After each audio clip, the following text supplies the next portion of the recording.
قرآن مجید میں ہے ان اللہ لا یستحی من الحق، کہ اللہ تعالیٰ حق بات بیان کرنے سے حیا نہیں کرتے۔ حدیث میں بھی بعض ایسے مسائل کو اللہ کے رسول نے بیان کیا ہے صلی اللہ علیہ وسلم نے جو بظاہر حیا کے خلاف ہیں، مگر اس لیے بیان کیا کہ اگر آپ صلی اللہ علیہ وسلم بیان نہ کرتے تو لوگ ان بے شرمی کے کاموں میں مبتلا ہو جاتے۔ اسی وجہ سے میں بھی ہمت کر رہا ہوں کہ ایک اور ایسا گناہ جس میں لوگ مبتلا ہیں اور وہ ہے حیا کے خلاف، مگر ہے بہرحال شریعت کا مسئلہ اور لوگ اس میں گناہ میں مبتلا بھی ہیں، اس لیے بتانا ضروری ہے۔ وہ یہ ہے کہ لوگ شادی کے بعد بھی آج کی نوجوان نسل زوجہ سے، بیوی سے غیر فطری طریقے سے ہم بستری کرتے ہیں، انٹرنیٹ پہ بےہودہ فلمیں دیکھتے ہیں، تو جو چیز انگریزوں کی دیکھ رہے ہیں کہ ان کے کلچر آہستہ آہستہ میڈیا کے ذریعے ہمارے معاشرے میں بھی آ رہا ہے۔ اللہ کے رسول صلی اللہ علیہ وسلم نے لعنت فرمائی ہے، ایک روایت میں ہے کہ اللہ اس کی طرف دیکھے گا نہیں کہ جو اپنی زوجہ سے پچھلے راستے سے ہم بستری کرے گا۔ یہ بیماری بھی، یہ گندگی بھی لوگوں میں پھیلتی جا رہی ہے، خاص طور پہ جن کو لڑکوں سے بدفعلی کی عادت پڑ جائے تو وہ زوجہ سے فطری راستے سے ہم بستری نہیں کرتے۔ اللہ نے فرمایا کہ نساؤکم حرث لکم، یہ تمہاری زوجات ہیں، بیویاں ہیں، یہ نسل بڑھانے کے لیے ہیں، تو اسی راستے میں انسان اپنی خواہش کو پوری کر سکتا ہے جس راستے سے نسل بڑھتی ہے۔ اس کے علاوہ کسی اور راستے سے اپنی خواہش کو پورا کرنا یہ حرام ہے، گناہ کبیرہ ہے، گندگی ہے۔ ہمارے پاس کیسز آتے ہیں، ایک پاک دامن لڑکی کی شادی ہوتی ہے، لڑکا بھی بظاہر بڑا نیک، لیکن کیا ہے، لڑکا چونکہ ٹھرکی ہوتا ہے، شہوت کا درندہ ہوتا ہے، تو وہ یہ نہیں دیکھتا کہ میں اپنی بری خواہش مٹانے کے لیے میں اپنی زوجہ کو غیر فطری طریقے پر مجبور کیسے کر سکتا ہوں، تو مجبور کرتا ہے پھر اپنی بیوی۔ اس میں جو عورتیں زیادہ پاک دامن نہیں ہو، نیک نہ ہو، یا ان کو یہ ڈر ہو کہ طلاق ہو گئی تو ہم کہاں جائیں گے، وہ پھر اپنے شوہر کے ساتھ اسی غیر فطری طریقے پر آمادہ ہو جاتی ہیں، اور اس کا عذاب اور اس کا وبال یہ ہوتا ہے کہ کچھ دنوں میں ان کو بھی اسی کی لت پڑ جاتی ہے۔ انسان جب بھی کوئی غیر فطری راستہ اختیار کرتا ہے، آخرت کا عذاب تو بعد میں، دنیا کا عذاب یہ آتا ہے کہ پھر اس کو لذت فطرت میں آتی نہیں ہے، تو جو راستہ اللہ نے رکھا اس میں اس کو لذت نہیں آئے گی، پھر وہ گندگی میں ہی گھسنے کی کوشش کرے گا،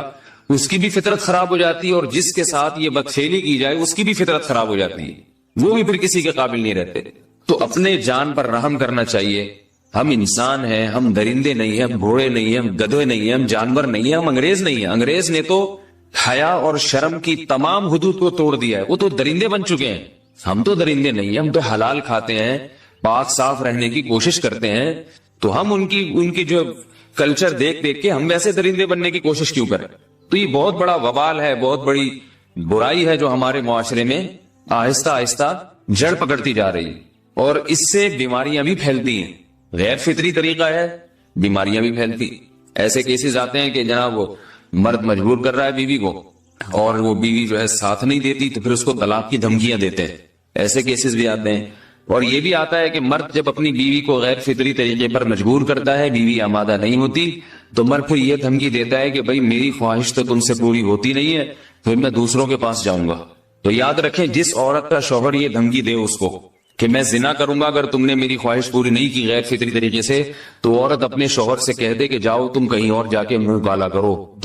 تمہاری فطرت میں گندگی ہے تو یہ مجھے گندا بنانے کی کوشش نہ کرو، اس کو زنا کرنے دیں، وہ اللہ آخرت میں اس سے بھگتے گا۔ ہر بیماری کا اللہ نے علاج رکھا ہے۔ اللہ کے رسول صلی اللہ علیہ وسلم نے فرمایا، صحیح بخاری کی حدیث، ما انزل اللہ من داء الا انزل له دواء، کوئی بیماری ایسی نہیں ہے جو اللہ نے نازل کی ہو اور اس کے لیے دوا نہ رکھی ہو دنیا میں۔ تو اگر کسی کو ایسی لت پڑ گئی ہے غیر فطری کام کی،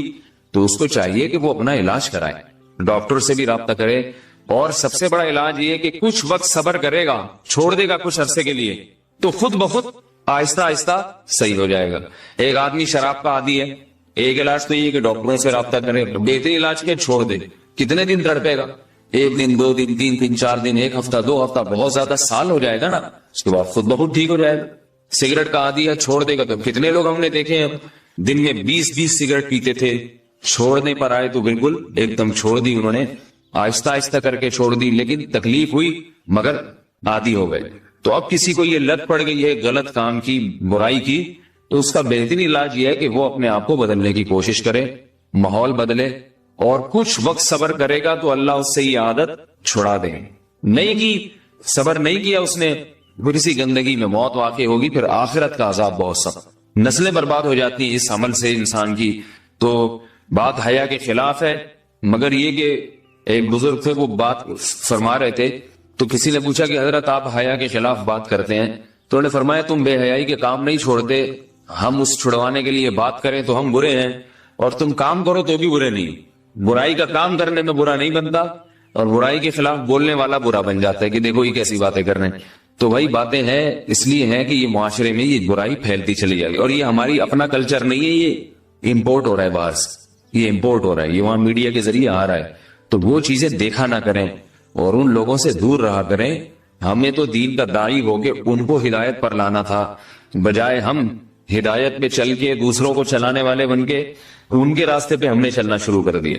اللہ تعالیٰ ہمیں اب دیکھیں ان کے ہاں ایڈز کا مرض پھیل گیا ہے۔ آپ بتائیے یہ ایڈز کا مرض ہمارا ہے کیا؟ یہ بیماری ہماری ہے یا ان کی ہے؟ ہمارے ہاں بیماریاں ہیں، کھانسی ہے، نزلہ ہے، ٹھیک ہے نا، بلڈ پریشر ہے، شوگر ہے، یہ بیماریاں ہماری ہیں۔ کوئی اللہ کا شکر ہے گندی بیماری ہمارے ہاں نہیں ہے۔ جتنی گندگیاں ہیں وہاں سے آ رہی ہیں، ایڈز کا مرض وہاں سے امپورٹ ہوا ہے۔ وہ ایڈز کا مرض اسی بدفعلی کی وجہ سے پیدا ہوتا ہے، اسی سے جراثیم پیدا ہوتے ہیں، اور اتنا خطرناک مرض کے ایسے متعدی ایسے پھیلتا ہے۔ افغانستان میں ایڈز کا ریشو 0 تھا، 0۔ وہ جانتے نہیں تھے کہ ایڈز کا مرض ہوتا کیا ہے۔ جب سے امریکن آرمی، برطانیہ آرمی افغانستان میں آئی ہے، فوجی آئے ہیں، افغانوں میں ایڈز کا مرض پھیل گیا ہے، انہوں نے وہاں بدفعلیاں شروع کر دی ہیں۔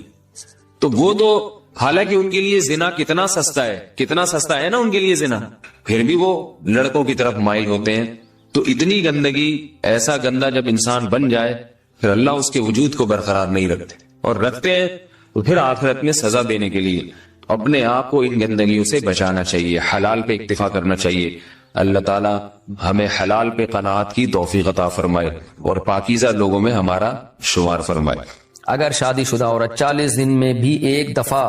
اچھا بھائی دیکھو یہ حیا کے خلاف مسائل جو ہے نا، یہ اس چینل پہ نہ پوچھا کرو۔ مرد پر لازم ہے کہ کم سے کم 4 مہینے میں بیوی سے ایک دفعہ وہ لازمی ہم بستری کرے۔ تو اگر وہ 4 مہینے میں ایک دفعہ بھی نہیں کرتا تو پھر جو ہے وہ دیانتاً ذمہ دار ہوگا، اس بات کا خطرہ ہے کہ وہ گناہ گار ہو، کیونکہ حضرت عمر رضی اللہ تعالیٰ عنہ نے قانون بنایا تھا کہ 4 مہینے سے زیادہ کوئی بیوی سے دور نہ رہے، تو کم سے کم اتنا ہے لازمی۔ تو اس سے زیادہ بھی اگر کوئی مرد بیوی کے قریب نہیں آ رہا تو پھر وہ ظالم کہلائے گا شریعت کی نظر۔ حج کے دوران باقی ہر عورت اور ہر مرد کے حالات مختلف ہوتے ہیں، بعض عورتوں میں خواہش زیادہ ہوتی ہے، بعض میں کم ہوتی ہے، یہ نیچرل ہے، اس کا کوئی اس سے تعلق نہیں ہے کہ عورت کوئی بری ہے۔ بعض دفعہ عورت میں یہ خواہش نفس بہت زیادہ ہوتی ہے، اس کی ریکوائرمنٹ بہت زیادہ ہوتی ہے، تو لوگ پھر مرد اس بیوی کو برا سمجھنا شروع کر دیتے ہیں، حالانکہ اس کا برائی اور اچھائی سے تعلق نہیں ہے۔ جیسے مردوں میں صحت کے لحاظ سے اور ان کے جو مینٹل ہیلتھ ہے اس کے لحاظ سے مردوں میں فرق ہوتا ہے، کسی میں خواہش بہت زیادہ ہوتی ہے، کسی میں کم ہوتی ہے، تو اس طرح خواتین میں بھی ہوتی ہے۔ بہت سی پاک دامن عورتیں ہوتی ہیں لیکن ان میں ڈیزائرز بہت زیادہ ہوتی ہے، تو یہ سب کی الگ الگ اللہ نے فطرت بنائی ہے، تو میاں بیوی اس کو ایک دوسرے کو بہتر سمجھ سکتے ہیں کہ کس کی کیا